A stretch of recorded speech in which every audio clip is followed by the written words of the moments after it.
नमस्कार दोस्तों, आपका हमारे अपने YouTube चैनल सम इन्फॉर्मेशन पर स्वागत है। आज हम बात करेंगे यूपीएससी के द्वारा कंडक्ट कराई जाने वाली परीक्षा सीएससी, जिसके द्वारा आईएएस या आईपीएस बनते हैं। उसके लिए एज क्या होनी चाहिए, क्वालिफिकेशन क्या होना चाहिए, कितने चरणों में परीक्षाएं होती हैं, इस पर हम विशेष चर्चा आज करेंगे। जैसे आपके पास ग्रेजुएट होना चाहिए मान्यता प्राप्त विश्वविद्यालय से, वो भी थर्ड डिग्री का भी हो तब भी चलेगा। आप कितना पढ़े हो कोई मायने नहीं होता, बस थर्ड डिग्री का भी अगर हो तो आप अप्लाई कर सकते हैं। जो अप्लाई करने की उम्र है, मिनिमम उम्र है, वो 21 ईयर है। और बाकी कैटेगराइज है कास्ट वाइज जो है। जैसे आप जनरल कैटेगरी के हैं तो 32 एज तक आप 6 अटेम्प्ट दे सकते हैं। ओबीसी के हैं तो 35 तक आप 9 अटेम्प्ट दे सकते हैं। SC ST के हैं 37 अनलिमिटेड आप दे सकते हैं। ये सारी एज जो काउंट होगी वो 21 ईयर के प्लस ही होगी। उसके बाद कुल कितने चरणों में अगर परीक्षाएं होती है, अगर इसकी बात करें तो पहले चरण में जो आपको 2 पेपर देने होते हैं, सामान्यतः फर्स्ट एंड सामान्यतः सेकेंड नाम दिया जाता है। फर्स्ट में आपके जो क्वेश्चंस आते हैं इतिहास, भूगोल, economy, science and technology and polity and current affair से आते हैं। सेकेंड में जो पेपर होता है उसमें आपके पैसेज, रीजनिंग, मैथ और एप्टीट्यूड वगैरह आते हैं। जो सेकेंड स्टेप की परीक्षा होती है, ये जो फर्स्ट स्टेप की परीक्षा होती है इसमें बहुविकल्पिक प्रश्न आते हैं, इसमें आपको टिक करना होता है। जो सेकेंड स्टेज की परीक्षा होती है उसमें आपको लिखना पड़ता है पूरा। 3 घंटे का टाइमिंग होता है आपके पास।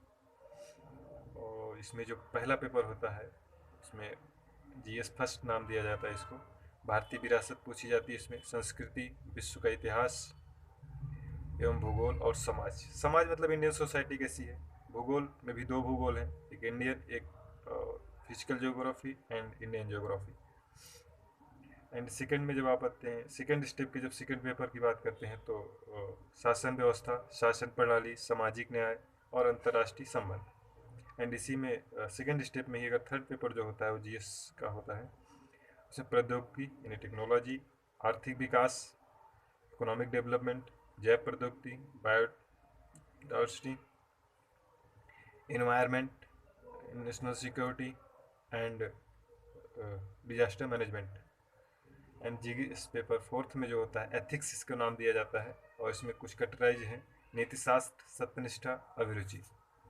और इसी में एक बहुविकल्पिक पेपर होता है, वैकल्पिक विषय होता है, जिसे आप अपना मास्टर ऑफ डिग्री जिसमें आप रख सकते हो, या फिर आप उसमें विशेष आपको नॉलेज की ज़रूरत होती है। जैसे आप इतिहास ले सकते हैं, भूगोल ले सकते हैं, कोई भी एक सब्जेक्ट। वो लिस्टिंग है, वो आप देख लीजिएगा वेबसाइट पे जा करके कौन कौन से विषय हैं, क्योंकि सबका अपना अलग अलग विषय होता है। जैसे हमारा पब्लिक एडमिनिस्ट्रेशन है तो ऐसे सबका अपना अलग अलग होता है। तो इसमें भी 2 पेपर होते हैं। ये टोटल जो है फर्स्ट एंड सेकंड, इसमें भी अच्छे मार्क्स आते हैं तो आपको जो फाइनल लिस्ट है उसमें आपको अच्छे रैंक आने की संभावना रहती है। और जो एक पेपर और होते हैं इसी सेकंड स्टेप में ही, निबंध का होता है, इसमें 2 निबंध लिखने के लिए आते हैं। उसे आप अच्छे से लिखते हैं तब भी आप मेरिट लिस्ट में अच्छे नंबर ला सकते हैं।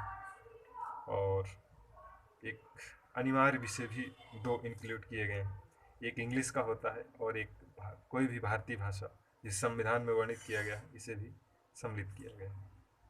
तो ये सब है। उसके बाद इन सारी परीक्षाओं में अगर आप पास होते हुए पहुंच जाते हैं तो आपको थर्ड स्टेप में जो है वो इंटरव्यू होता है। इंटरव्यू के बाद आपका सिलेक्शन हो जाता है।